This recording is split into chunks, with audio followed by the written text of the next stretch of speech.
amaré. Bueno, pues ahí está el gran Alejandro Fernández con esta clásica, Te amaré. Bien, yo le aprecio mucho al presidente de la Junta de Coordinación Política del Senado de la República y coordinador de la bancada de Moreno, Ricardo Monreal, que pues haya aceptado venir esta tarde a este estudio con todas las cosas que tienes. Gracias, Ricardo. Gracias, Joaquín. No, al contrario, sí hay bastantes, pero yo te debía esta visita. Y luego con mucho gusto, además, porque me consta que tu programa llega a muchas partes del país. Y la objetividad no se ha esfumado de tu programa. Entonces siempre vengo con gusto y con una gran disposición a conversar sobre todos los temas que creas tú conveniente para el auditorio y para ti también. Gracias, Ricardo Monreal. Pues lo primero que te tengo que plantear es lo de hoy. Lo de hoy tras la amenaza, advertencia de Trump ayer de declarar organizaciones terroristas extranjeras a los cárteles de la droga mexicanos. Sí. Que eso pasa por el Senado. Sí, es muy delicado. De verdad, Joaquín, ayer yo me pronuncié en algún Twitter ya tarde, pero sí es muy delicado porque debo de decir de lo que se trata.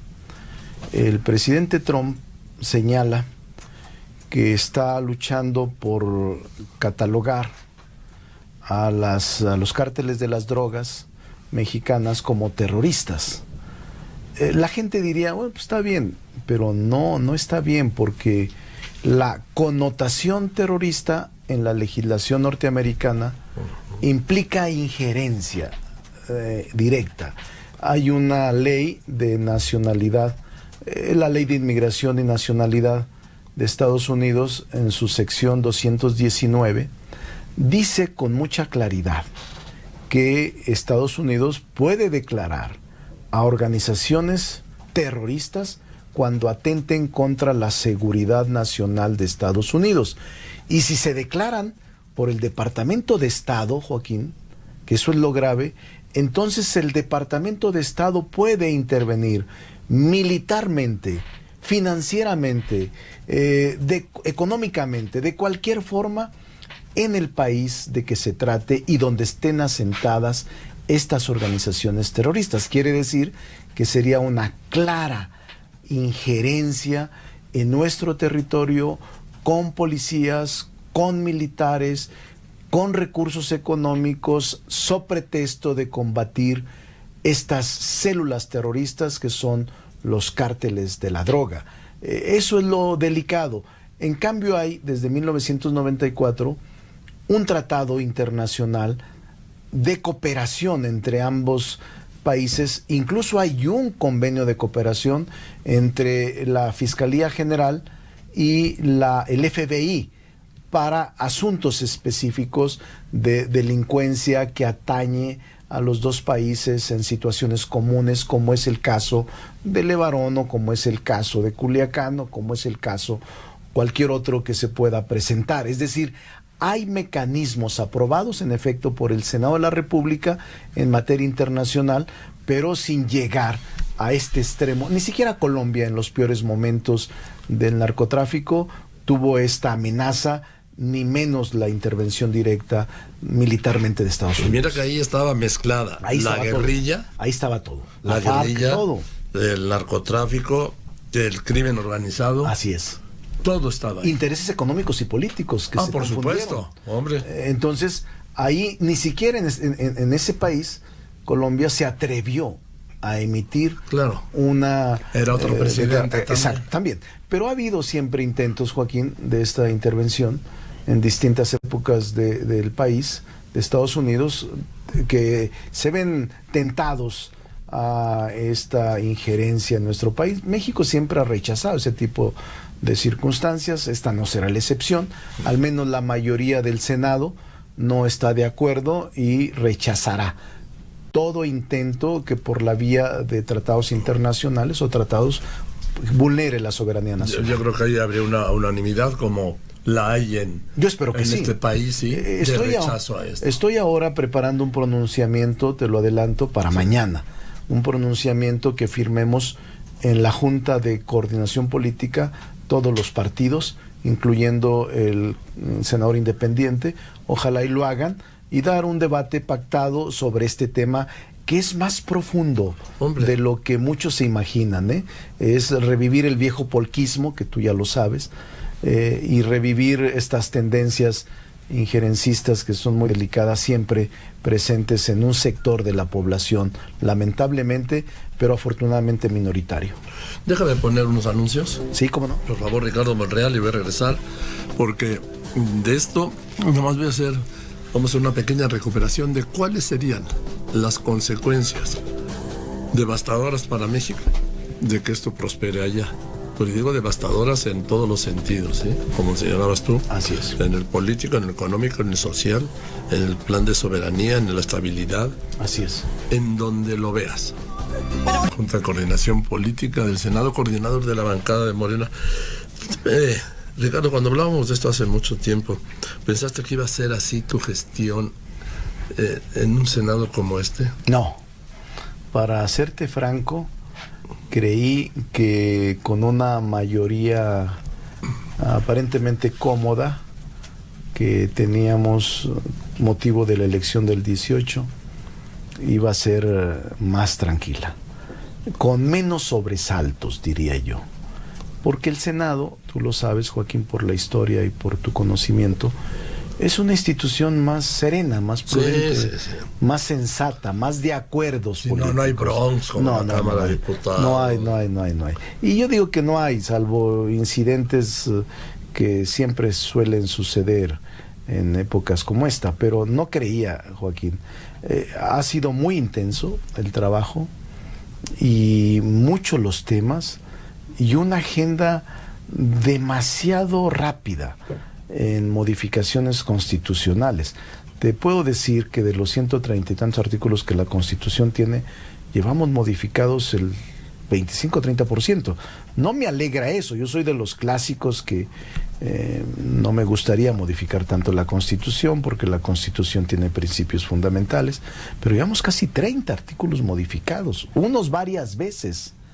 Entonces inicio de año, un primer año muy dinámico, demasiado rápido, y no me imaginé. A tu pregunta te digo, no me imaginé. Pensé que iba a ser más pausado y con mayor tranquilidad institucional, con mayor pausa republicana. No ha sido así, y ha sido muy dinámico el ejercicio del legislativo. Ahora, la peor noche del Senado que yo he visto en años, no recuerdo haber visto una escena así, fue la toma de protesta de la presidenta de la CNDH. Eso lo habíamos visto en la Cámara de Diputados. Sí, no nos alegra, al menos a mí. Lo platicamos allí en la Junta de Coordinación Política en un acto de análisis y reflexión. Creo que todos estamos en la misma frecuencia. Yo te puedo decir, Joaquín, con toda honestidad, que todos perdimos. Quienes piensan que perdió la izquierda o la derecha, que ganó Moreno, que ganó el PAN, se equivocan. Como institución se perdió por todos los actores, y eso lo comentamos ayer. Pero yo recuerdo otras épocas también donde el Senado tuvo sobresaltos, en donde nosotros incluso fuimos actores. Cuando la reforma energética, tú recordarás, claro, que tomamos varios días la tribuna y el Senado, no sesionamos. Se hizo la cadena humana. Eso fue una etapa. Eso coincidió con el ataque de exactamente. Del tienes una memoria de periodista privilegiada, pero en efecto fue en esos días cuando el presidente López Obrador tuvo una recaída o un problema cardíaco de emergencia, y tomamos el Senado, la tribuna del Senado, el salón de sesiones, y se dejó de sesionar durante 2 semanas, si mal no recuerdo. Tuvieron que cambiar de sede, tú lo recordarás, rodeados de militares y de tanquetas en el Caballito, en un piso allá arriba que se inhabilitó. Y luego más adelante, con la reforma educativa, también en un centro de convenciones de una institución bancaria financiera, en efecto, también rodeado con pero militares. una cosa es que hayan bloqueado y otra cosa fue lo que vimos. Sí, no nos alegra a nadie. La verdad es que en un afán de autocrítica te diría que se exasperaron los ánimos, se enfrentaron el cansancio mismo de muchas horas y de una discusión previa en los medios sobre el ejercicio del proceso, llevó a que esa tarde todo el mundo estallara. Yo no me imaginaba nunca, por ejemplo, al propio senador Madero, lo conozco hace muchos años, o a cualquier otro, ¿no? Nadie te puede imaginar en esas condiciones. Bueno, pues en esas condiciones, digo, nadie, o sea, todo mundo perdió. Y yo digo, en un afán autocrítico como presidente de la Junta, ayer hicimos una reflexión todos, los coordinadores, y todos coincidimos en que habría que recobrar el cauce de gobernabilidad, de camaradería y de institucionalidad, porque de lo contrario la confrontación te lleva siempre a episodios desafortunados, y nosotros representamos a las entidades federativas pero también a la población, y damos un muy mal ejemplo con ese tipo de prácticas en los que mostramos incapacidad para deliberar y para acordar. Porque finalmente yo creo, para mí no reunió la mayoría calificada, pero no voy a entrar en esta discusión contigo. Sí, no la reunió porque estamos hablando de 116 senadores presentes, que eran 77, ya obtiene 76, pero se saca la mayoría sobre los 114, que da 76. Sí. Pero no voy a entrar en esta discusión. Sí. Es una discusión superada. Nosotros estamos... Pero latente.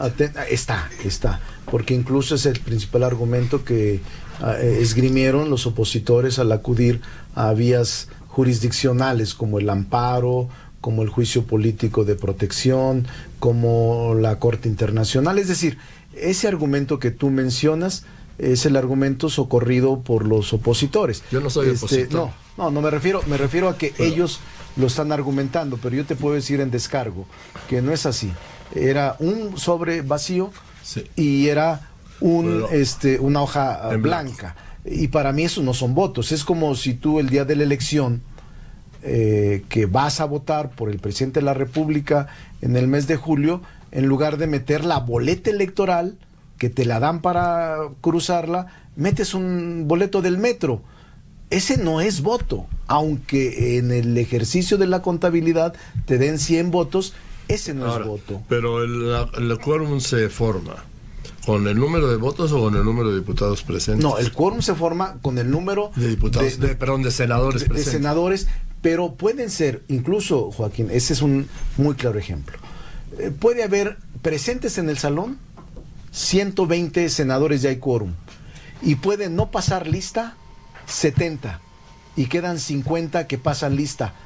La asamblea no tiene quórum. Así es. Así es, o sea, ¿sí? No es que estén presentes, porque incluso como estrategia política, en algunas partes de la historia del Parlamento no votan ni pasan lista aunque estén presentes, para que no se constituya quórum.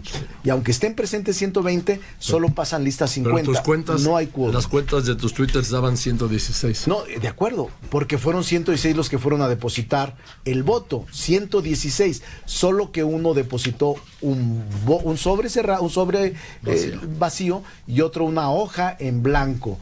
Esos no se pueden contar como votos. Oye, pero ese es un debate, sí, que sigue, sí, en los tribunales. La limitante esta de que no puede ser dirigente de un partido político un año antes, y resulta que al 24 de octubre Rosario Piedra todavía seguía siendo consejera nacional de Morena. Sí, para los efectos del estatuto no se considera un consejero dirigente en cualquier parte del mundo y en cualquier partido político. Como consejero no eres dirigente partidista. El dirigente es el presidente del partido, el secretario de organización, el secretario general, el secretario presidente del consejo. O sea, hay en los propios estatutos connotaciones de quiénes son dirigentes, quiénes son militantes, quiénes son simpatizantes. En este caso no se le atribuye la dirigencia a Rosario, pero no solo, Joaquín, eso se examinó por la propia comisión en el dictamen de idoneidad y elegibilidad, y por unanimidad se aprobó que todos tenían elegibilidad, los 51 candidatos. en la primera etapa. Y en la segunda etapa, cuando seleccionó la terna que finalmente se votó, también la comisión, por todos los partidos integrados, dijo tiene elegibilidad y puede ser votada. Esa discusión salió después de que todos los argumentos se fueron ya eliminando. Recuerda que el primer argumento, Joaquín, fue que yo había votado 2 veces. Sí, bueno. Y que era verdaderamente no solo una canallada quien lo hizo, sino era vil.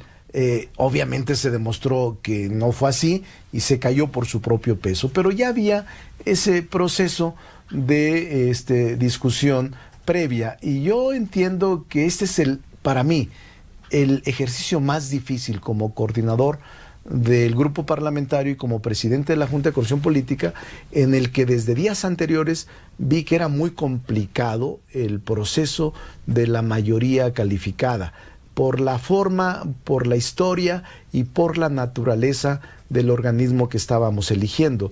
Lo vi muy difícil. Para mí ha sido la etapa, Joaquín, en el año 2 meses que tenemos al frente de la Junta de Coordinación Política, quizá la más difícil para mí en lo personal. Batallé mucho para construir la mayoría calificada, porque aún con los 75 votos de los que hablamos, que para mí era mayoría calificada, contando los 114, para ti no y para otros no, lo respeto, pero aún con los 75 votos, Joaquín, tuve que hacer un esfuerzo de conciliación y de convencimiento con varios partidos políticos. Es decir, votaron del PAN, votaron del PRI, votaron del PRD, votaron de Movimiento Ciudadano, del PT, de todos los partidos votaron. Si no, no hubiésemos logrado los 75 votos. Morena solo tiene 59. Quiere decir que tiene que acudir a votos distintos para poder lograr la mayoría calificada. Y así es, en cada ejercicio legislativo donde se requiere la mayoría calificada en reformas constitucionales o en nombramientos, es un acto distinto todos los días. Ahorita tengo que construir mayoría calificada para la Corte, ministra de la Corte, y mayoría calificada para el tribunal, la sala especializada anticorrupción. Si no los tengo, no pasan. Y es un esfuerzo cada día más complicado, y será más complicado en la medida en que se acerquen las elecciones y se polaricen los grupos políticos en aras de buscar políticamente un beneficio. Déjame poner unos anuncios y regreso con el presidente de la Junta de Coordinación Política del Senado, Ricardo Monreal. Se dice víctima de una ofensiva de gobierno, que no de Estado, porque ya es que se dispara muy fácilmente la palabra del Estado, porque finalmente el Estado son connotaciones todos distintas. Sí. Del gobierno para hacerse del Instituto Nacional Electoral. Bueno, no lo creo así. Yo creo que el INE debe persistir y debe mantenerse. Sé que la Cámara de Diputados le suprimió, le redujo una cantidad considerable. 1,072 millones. 1,072 millones, pero yo estoy seguro que con austeridad y con talento pueden salir adelante en el órgano electoral. Y no hay, al menos en el Senado, ninguna actitud de influir o de arrebatar o de intervenir indebidamente en el INE. Creo que el INE ha hecho su trabajo. Creo que hay consejeros que están muy claros de la realidad que vivimos, consejeros y consejeras que están dispuestos a hacer un esfuerzo de austeridad y de ahorro, y también hay que buscar la manera de cómo no se ponga en riesgo ninguna elección para este año. Sí, porque a ver, lo que viene en el 21 ahora sí que es la madre de todas las elecciones. Sí. Son 14 o 15 elecciones, depende de qué pase con Baja California en la Corte. Sí. ¿Tú estás de acuerdo con ese aumento de 2 a 5 años? No, yo lo he expresado indistintamente. Ojalá y la Corte resuelva rápido para quitar toda esta incertidumbre para Baja California y para todos. Creo que es conveniente. La Corte va a resolver bien.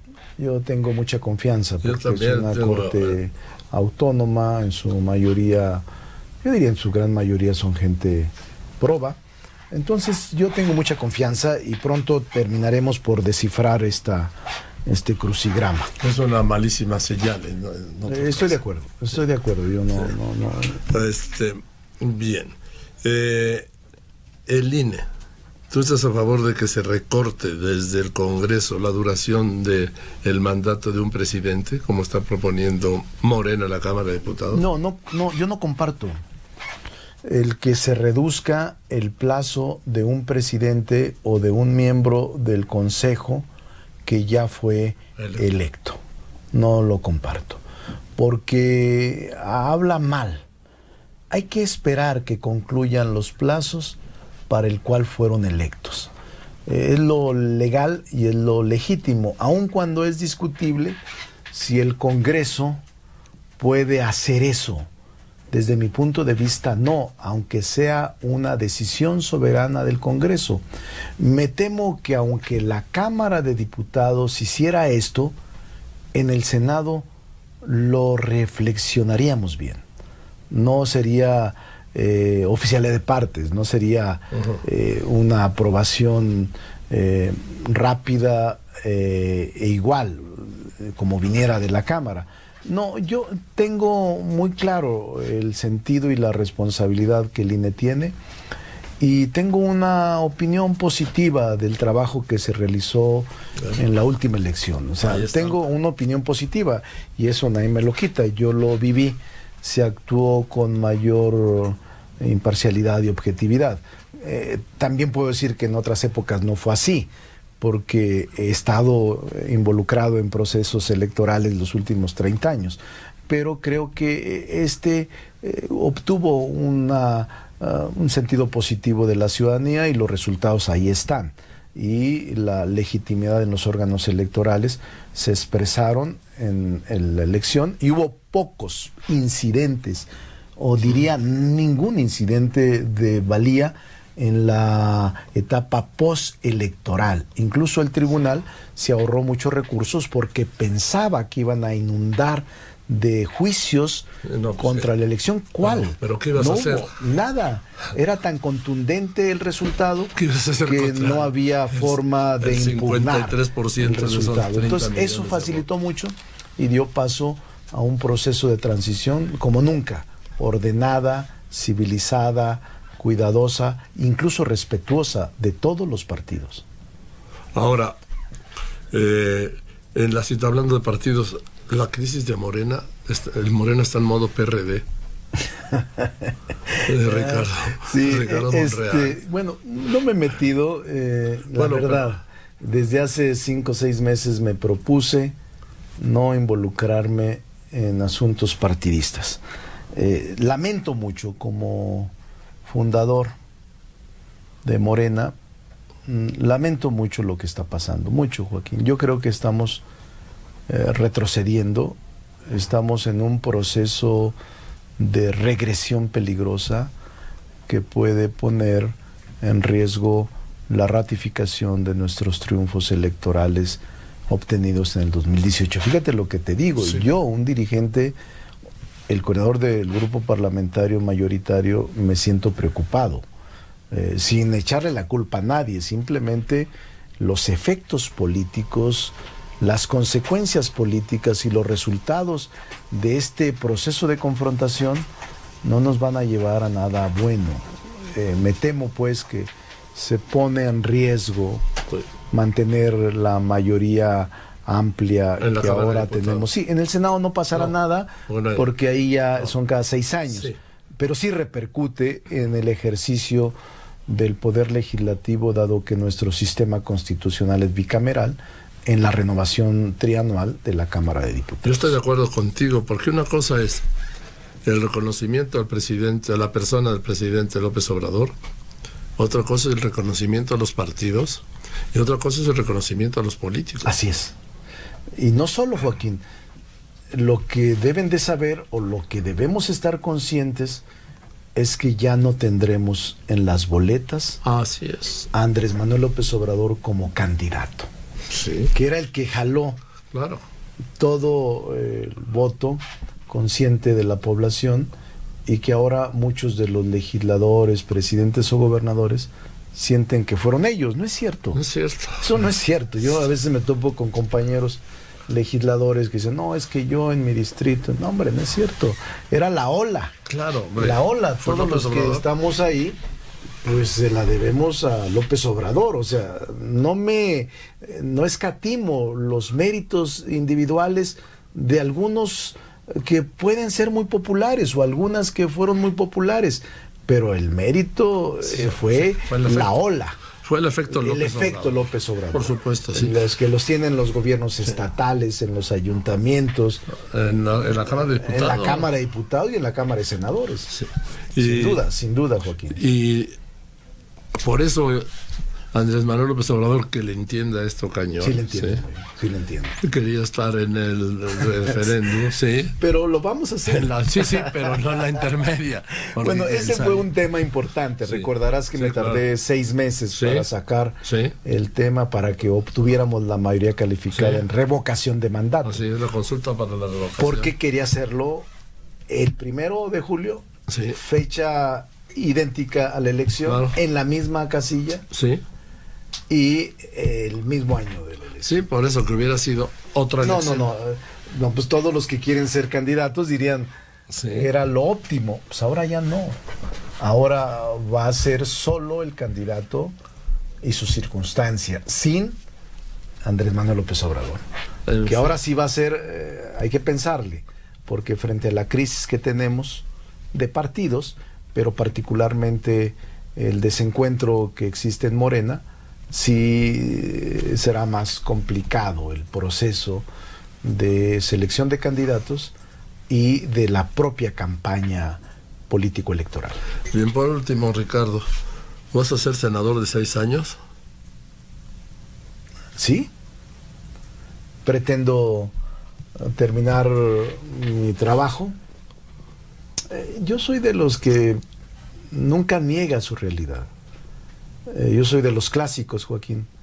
No me doy por muerto y no anticipo mi retiro. En algún momento, cuando fui candidato a jefe de gobierno, pensaba hacerlo. Al final no lo hice porque yo soy de los que piensa que los políticos, los hombres públicos nunca se retiran. Puedes temporalmente ausentarte de tu actividad, pero nunca se retiran. Son como los buenos periodistas, nunca dejan de ejercer su oficio, aunque estén separados del micrófono o de la máquina de escribir, ahora ya computadora. Nunca dejan, se mueren siendo periodistas, se mueren siendo analistas, se mueren siendo columnistas. El servidor público, así es, el servidor público no puede aislarse, separarse o anticiparse por una razón práctica. Yo soy así y yo espero terminar en el Senado. Además es una de las labores más extraordinarias que me ha tocado vivir en mi vida. Antes decían que el estado perfecto del hombre, el estado ideal del hombre ya no era la viudez. Era el Senado de la República. Sí. Ruiz Cortines, de varios presidentes. Era otro Senado, ¿no? En fin. Era otro Senado. No, pero también son gente buena. La mayoría, yo te diría, que de las senadoras y los senadores de todos los partidos, hay de todo. Yo diría que un 90% son gente buena, que quiere el país, que desea el bien del país, más del 90%. Hay el discurso duro como todo. Bueno, pues es un parlamento. Tiene que haberlo. Es un parlamento. Hay oposición, claro que hay oposición. Y no hay simulación ni hipocresía, hay oposición. Y a mí me alegra. Como yo he sido siempre opositor la mayor parte de mi vida, ahora que soy mayoría, pues, lo veo con mucha naturalidad y con mucha tolerancia, porque yo ya viví. Tú ya hiciste todo eso. Yo ya hice todo eso, en efecto, Joaquín. En fin, querido Ricardo, pues yo te aprecio mucho que hayas aceptado venir a este estudio. De verdad es un privilegio hablar contigo. No, al contrario. Ha sido durante muchos años. Muchos años. Y siempre he tenido un respeto de ti en las buenas y en las malas, que han sido malas, pero siempre con mucho respeto. Y en los mejores. Esperamos que haya mejores. Gracias. Bien, Joaquín. Gracias, querido Ricardo. Muchas es Ricardo gracias. Monreal, presidente de la Junta de Coordinación Política del Senado.